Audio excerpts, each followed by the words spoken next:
సోదరులకి నమస్కారం. నా పేరు సయ్యద్ కాసిం బాబా. నేను వేలాంగిణిలో టెక్నికల్ అడ్వైజర్గా పనిచేస్తున్నాను. ప్రస్తుతం మనం పులిపాడు గ్రామంలో ఉంటాం. ఇప్పుడు మిరపనారులు వేసుకునే సమయం ఉన్న మిరపనారులో మెయిన్ ఇప్పుడు ఏంటంటే ప్రధాన సమస్య ఏంటంటే మిరపనారు వేసుకున్న తర్వాత ఏమవుతుందంటే మిరపనారు చనిపోవడం కానీ అలాగే ఏంటంటే వేరు త్వరగా సెట్ కాకుండా మొక్క డల్గా ఉండడం అనేది జరుగుతుంది. మనము ఇప్పుడు ఏం చేస్తున్నామంటే ప్యాడీ ఫామ్ లీటర్ నీటికి 2 ml చొప్పున మనము మన రూట్ డిప్పింగ్ అనేది చేసుకున్నామంటే ఒకటి మెయిన్ ఫస్ట్ ఏంటంటే ట్రాన్స్ప్లాంటింగ్ స్ట్రెస్ అంటారు. ట్రాన్స్ప్లాంటింగ్ స్ట్రెస్ అంటే మొక్క మనము నర్సరీలో పెరిగి ఉండే వాతావరణంలో పెరిగి ఉంటది.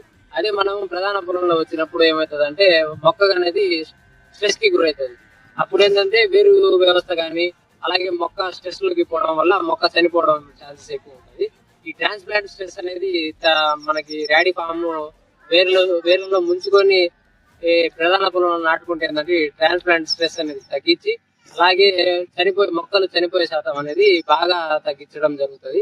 ఇంకోటి ఏంటంటే వేరు వ్యవస్థ ఎమ్మటనే వేరు వ్యవస్థ వచ్చేసి మొక్క చనిపోకుండా నిలబడి అలాగే కాడ లావడము అలాగే మొక్క మొర్టాలిటీ రేట్ అని ఎక్కువ తగ్గించడం జరుగుతుంది. రైతులకి నేను ఇచ్చే సలహా ఏంటంటే ర్యాడీ ఫామ్ అనేది లీటర్ నీటికి 2 ml చొప్పున కలుపుకొని రూట్ డిప్పింగ్ అంటే వేరుని బాగా తడిచేటట్టుగా ముంచుకొని నాటుకుంటే మొక్కలు చనిపోయే శాతం తగ్గుతుంది.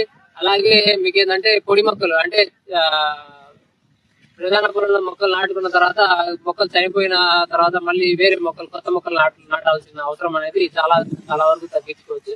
ర్యాడీ ఫామ్ వాడి చావు మొక్కలు తగ్గించుకోవాలన్నది మా వేలగ్రో వారి సజెషన్. థ్యాంక్స్, ధన్యవాదాలు.